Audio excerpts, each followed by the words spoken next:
Hello. 2 weeks no see. What a 2 weeks it's been.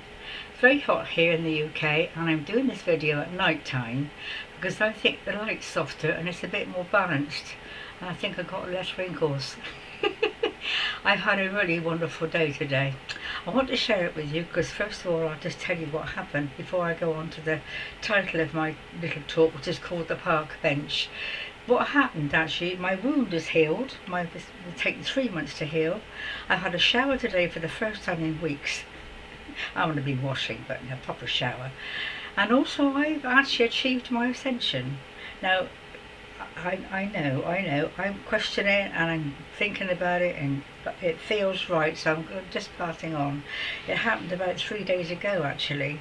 It was the middle of the night and I was in one of my peculiar states. I just can't explain it. It's like Jekyll and Hyde. Something takes me over, I'm a different person, and my mind just goes AWOL. So I'm used to it. I know when they're coming over me. I think I'm subjected to them for a reason. Anyway, that's another story. So it was the middle of the night and I was aware that my mind, I'd lost it. I couldn't think straight. I was just in a whirl. I thought, I've got to give in. And I just relaxed and gave in. And then I was actually taken into the light. More than light. It was like everything. Just a brilliant white light. It was absolutely magnificent. Magnificent. I don't know how long I was there, but it was a very, very overwhelming light. Not just, I can't describe it like that. And I think the last 2 or 3 days I've been sort of trying to process this. It has shaken me a bit, and I'm thinking, well, Ascension, that's the powerful thing. Am I ready? I question myself. And of course I don't know. Perhaps it happens at another level. I don't think a personality could really cope with all that you're supposed to know during this ascension. And of course you are a new person. But I think for me it's a gentle process, and I will understand more as time goes on. But I have done some research on it, and some of the things that have been said to me in different time zones. I undertook the 5th initiation 2 years ago, and the 6th, which is the Ascension initiation, comes soon after. Anyway, so that's out the way. I will talk more about it another time when I've got a bit more information, if you like. But I'm going to talk about the park bench, down to earth. From my bungalow here, I've got a little walk. It's through our paths, through a big wooden gate, through the field. Well, through a playing field actually. It's only about a quarter of a mile, it's not far, and I used to do it quite a lot when I first moved here. But I haven't done it for a long, long time because it's a bit too far for me. And when I get to the bottom, I think, I wish I could sit down somewhere so that I can get back again. It's quite a serious. There's a little stream there, and there was a walkway, and it's tree lined. It's a beautiful spot actually, so I try and do it if I can, and I walk across the grass barefoot. So I thought I'll do that. A few days ago I did this and walked across the grass, and I thought, I can't believe it. There's a park bench been put there. It was as though somebody put it there especially for me. It's the very spot. I was just standing there and thinking, I wish there was a park bench just here that I could sit on to rest. And it was black, wrought iron, beautifully, brand new. They'd only been there obviously a few days. I couldn't believe it. I thought that was quick. So I sat for a while, and of course, as you may not know, you don't need to do the things I do, but to sit on a park bench, you always get someone talk to you. Sometimes that people walk past with dogs and kids, and there's a sports centre further up, so they sometimes say hello. Sometimes people are embarrassed and they just look the other way. People are quite rude, as you know. So I've just accepted that. Some will speak, some won't, and some even go as far as to want to stop and chat. Anyway, this particular day, this woman, she just got sat next to me and she was off. You see, people like that really want to talk about themselves. She was a carer and she was from Thailand, and it was interesting, but I didn't really want to talk. I went down there for a quiet moment. Anyway, she said, I'll take you back to your bungalow, and she caught hold of me. I wanted to go back on the grass barefoot to get grounded, as you know.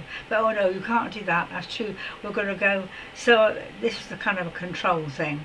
And when I looked back, before I set off, I could see the park bench at the distance, and it was pure white. as though it had been painted. I thought, someone's painted that. It's black all time, so you could probably paint it. I thought, this is very weird. I thought, I've got to go down to have a look at this, which I did, of course. And it wasn't painted, it was just a black wrought iron, so I still haven't worked out. It could have been the shadow, it wouldn't have been, it was too all white, because there was like an engraving, like you could see the light through it, and the back was pure white. I thought, this is really weird. I got to sit here and it's pure white, especially for me, Queen of Egypt.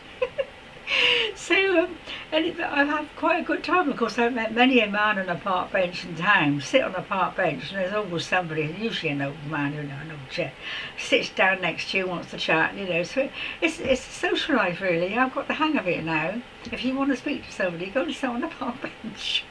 Preferably with a bag of chips, that will always draw somebody. Or children, but it's not a big market, any big square anyway, so this has got an adventure really. So the woman, I thought, no, I could have done without that. So I think I've got to learn not to be so friendly. I say, hello, how are you? And of course they're in, like a shot, and I didn't really need that, so I must be just set more boundaries maybe. But I really wanted to talk about the park bench. So this is a mystical story, which you will probably enjoy. This is a true story, and it happened about, 15 years ago now. This man friend I used to know, I'm just going to check the time. Just going to check the time. This man friend I used to know, it's a strange relationship. I think we were obviously soulmates, and we were set up for a reason, because he moved in next door. He's the one I went to Rome with. He was a bugger. I wasn't quite sure he had dementia, whether he was just playing games, but he was a difficult man. But there was something in him that I saw, and I guess it was a soulmate thing. And so we had quite a close relationship, what if you could call it a relationship, and he used to try to take him out, because if he was too old to go out, we went to Italy together, as you know. So, at the park bench, sorry. So this particular park bench is in spirit, and it was just before he died. He was in a care home, and I went to a psychic, a medium, clairvoyant, whatever, and she said, I'm picking up a man here. She said, he's not got long to go. He was in a care home then.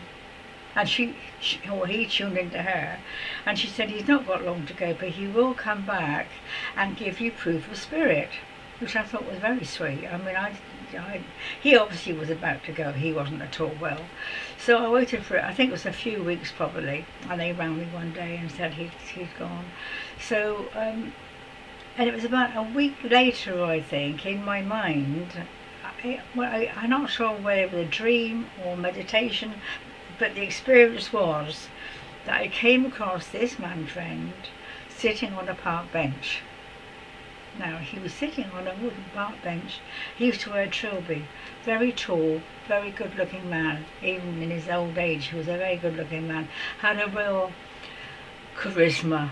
Actually, I would like to tell a story about him, because he was the Emperor Commodus many, many years ago in Rome, and that's why I first knew him, and that's another story. Anyway, that's why we came together in this lifetime.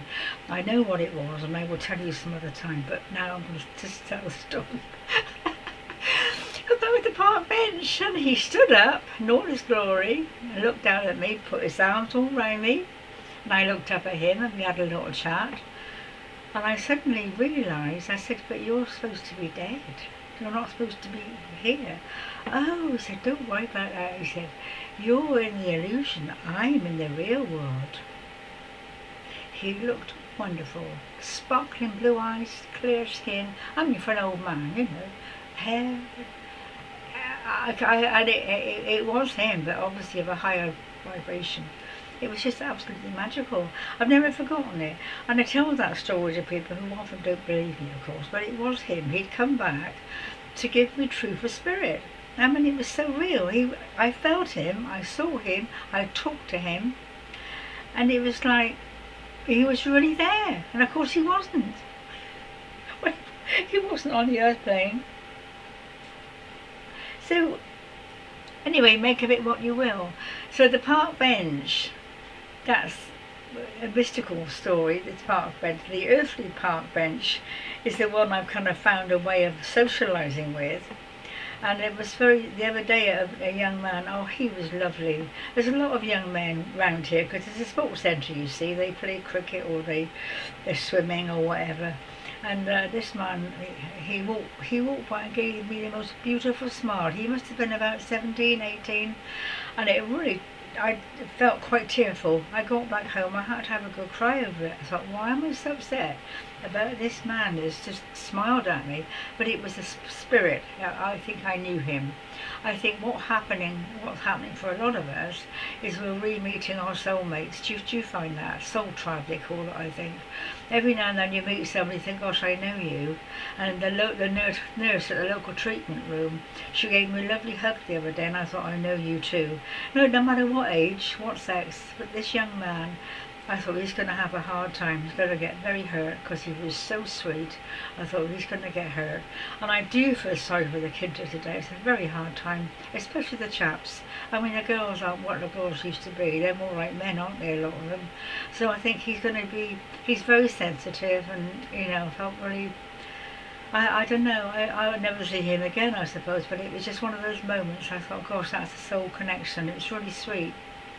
So anyway, I'm not going to go on too long tonight because I've been through 2 weeks of, I won't go into it all, but I'm very pleased that my wound is, I can't pick my leg up and show you my 3 months. And I've been learning about grounding. I expect you all know about grounding, having to be here on you, especially these times with the electrical forces coming in. We do need to be grounded, and I do find it difficult because I've been better a lot off the ground.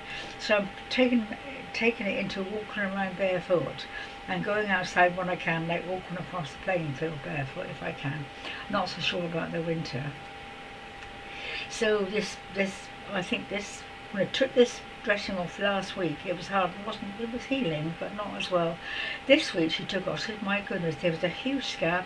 I mean, that's definitely the magnets. I've got a piece of material with magnets in it, and I sit at night with it on my feet, and I'm sure that's healed that. It's really brought a healing into my wound. So I feel I'm on the mend. I got the wound healed. I'm now an ascended master. I know I shouldn't doubt it, but my experience of Ascension, I've got lots of books on it, and it's quite what it used to be.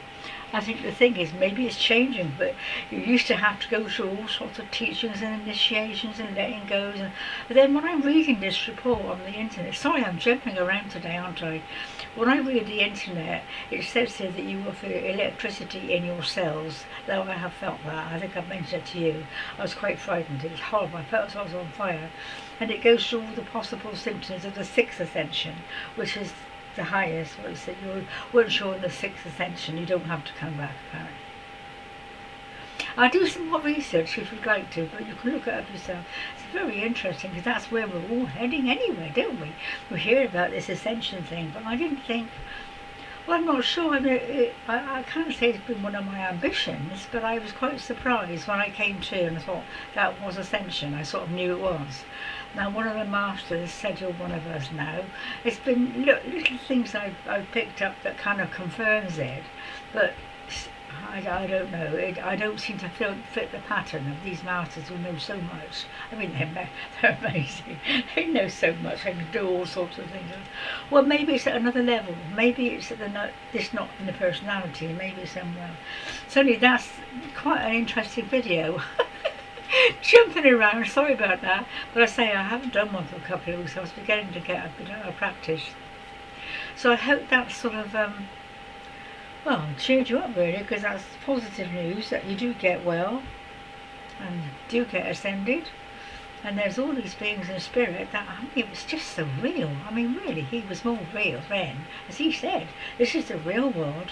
He was more real then than he was down here in his old age. In place, with a hat on. So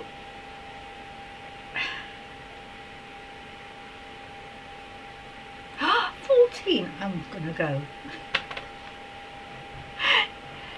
Take care, my dear ones. Reflect on all this information and come up with your own conclusions. Let me know. Take care. Bye.